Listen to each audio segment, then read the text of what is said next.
ఎన్టీఆర్ గారికి వెన్నుపోటు పొడిచి హోటల్లో లాడ్జింగ్లోనే క్యాంపులు పెట్టి వాళ్ళకి ఏమేమి ఎర్రేశారో లోకం అంతా తెలుసు. దాన్ని ఒక ప్రజాస్వామ్యం కింద డ్రామాగా చిత్రీకరించడం, మీకు అనుకూలమైన పేపర్లు ఉన్నాయి కాబట్టి ఇవన్నీ ఆ రోజు అమాయకుడు అనేటువంటి ఎన్టీ రామారావు గారిని కాబట్టి బలి తీసుకోగలిగారు. వాళ్ళు జగన్మోహన్ రెడ్డి గారు ఎన్టీ రామారావు గారు లాగా అభిమన్యుడు కాదు. ఖచ్చితంగా అర్జున్ లాంటాడు జగన్మోహన్ రెడ్డి గారు. మీ డ్రామాలు, మీ కుట్రలు, వీటన్నిటిని కూడా చీల్చి చెండాడేటువంటి రాజకీయ మొనగాడు జగన్మోహన్ రెడ్డి. ఇవాళ డ్రామాలు ఇవాళ మాట్లాడుతున్నాడు కదా చంద్రబాబు నాయుడు గారు, అనంతపురం డ్రామాలని. డ్రామాలంటే అనంతపురం కాదు చంద్రబాబు నాయుడు గారు. చంద్రబాబు నాయుడు గారు జైల్లో ఉన్నప్పుడు చంద్రబాబుకి భద్రత, జైల్లో భద్రత ఏంటి నాకు అర్థం కాదు. ఈయనకి మామూలుగా 2 బిల్డింగులు మొత్తం ఈయనకే ఇచ్చేసేసి అక్కడ జైలు పోలీసులు మినహా జైళ్ల శాఖ కానిస్టేబుల్ నుంచి అధికారులు మినహా మరొకడు చంద్రబాబు నాయుడు జైల్లో ఉండేటువంటి జైలు గదుల వైపు చూసేటువంటి ఆస్కారం లేకుండా బందోబస్తు ఉంటే జైల్లో అంటాడు. డీహైడ్రేషన్, అలర్జీ, ఈ డ్రామా ఎవరిది? అప్పుడు దాకా శుభ్రంగా ఉన్నాడు ఈయన, తిరుగుతున్నాడు. జైల్లోకి వెళ్ళిన తెల్లారి డీహైడ్రేషన్, అలర్జీ. జైల్లో చంద్రబాబు సత్యాగ్రహం. ఆయన ఆరోగ్యం ఆందోళనకరం. అప్పుడు దాకా శుభ్రంగా నేను రాయినన్నాడు, నా ఆరోగ్యం సూపర్ అన్నాడు, నాతో పరిగెడతారా ఎవరన్నా అన్నాడు. 75 ఏళ్ళని మా వాళ్ళు అంటుంటే వైఎస్ఆర్ కాంగ్రెస్ పార్టీ వాళ్ళు నాకు 75 ఏళ్ళని నాతో పరుగు పందానికి రమ్మని స్టేట్మెంట్లు ఇచ్చాడు. తెలుగుదేశం వాళ్ళు కూడా అన్నారు మా చంద్రబాబుతో కుస్తీ పట్టండి అని చెప్పని. అంత బలంగా ఉన్నాడని చెప్పామో ఆ ముందు రోజు దాకా చెప్తారు. జైల్లోకి వెళ్ళిన తెల్లారేమో ఆయన ఆరోగ్యం ఆందోళనకరం. ఈ కాదా డ్రామాలు? డ్రామాలంటే ఈ కదా చంద్రబాబు నాయుడు గారు. చంద్రబాబు శరీరంపై తీవ్రమైన దద్దుర్లు, పొక్కులు.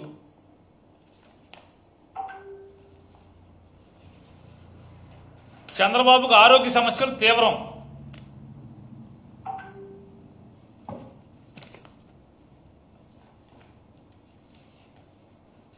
నా ప్రాణాలకు ముప్పు ఎవరితో అంటే దోమలతో అంట. దోమలు పంపించి జైల్లో కుట్టిచ్చేస్తారని చెప్పని కుట్టించి చంపించేస్తారు.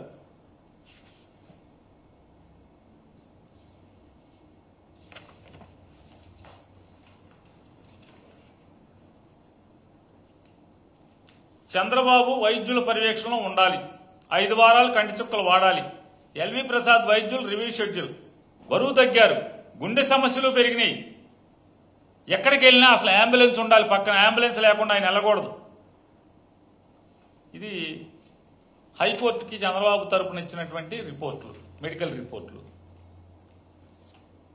చంద్రబాబుకి ఏసీ ఏర్పాటు చేయండి జైల్లో.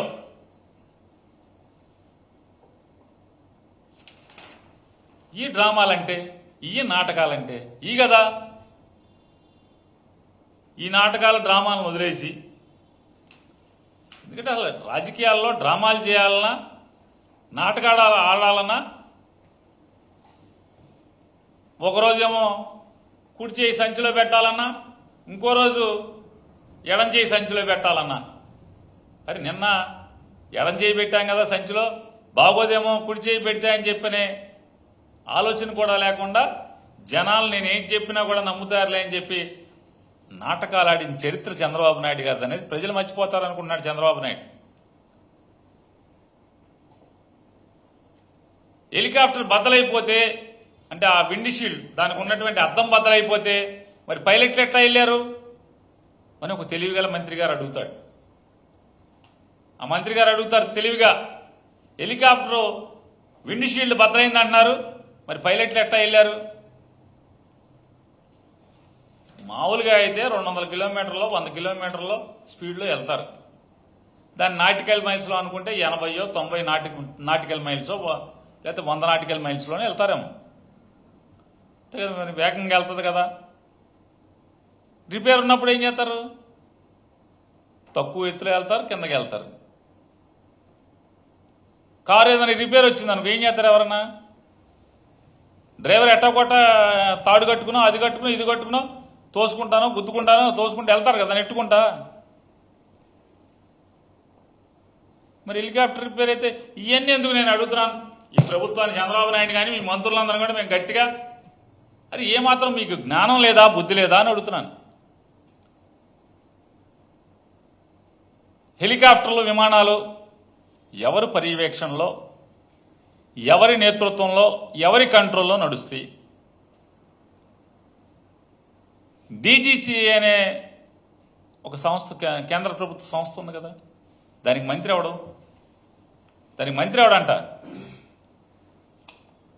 మీ మంత్రే కదా, మీ తెలుగుదేశపోడే కదా మంత్రి. ఉంటాయి కదా దాంట్లో. హెలికాప్టర్కి నిజంగా అద్దం పగిలిందా పగలలేదా? జగన్మోహన్ రెడ్డి గారు రెండేపులా కిరాయి కట్టాడా కట్టలేదా? బేరం రెండేపులా మాట్లాడుకున్నారా లేదా? కిరాయి రాను పోను మాట్లాడుకున్నారా మాట్లాడుకోలేదా? ఇంకొక బహు తెలివి గల మంత్రి ఒక ఆయన అతను మాట్లాడతాడు. హెలికాప్టరు కాదు, మంత్రి గారు కాదు, మంత్రి సీఎం కూడా కాదు, అంతకన్నా చాలా పెద్ద వ్యవస్థ. ఈనాడు రాస్తారు ఏంటంటే పోలీసులు హుటాహుటినా హెలికాప్టర్ సంస్థ దగ్గరికి వెళ్ళారు, అద్దాన్ని పరిశీలించారు. ఎక్కడ బయలుదేరిందో అక్కడికి వెళ్లకుండా వేరే చోటకి వెళ్ళినట్టుగా ఏంది? ఎక్కడికి వెళ్తుంది? హెలికాప్టర్ దగ్గరికి ఎట్ట వెళ్ళారు మరి పోలీసులు? వేరే చోట దగ్గరికి వెళ్తే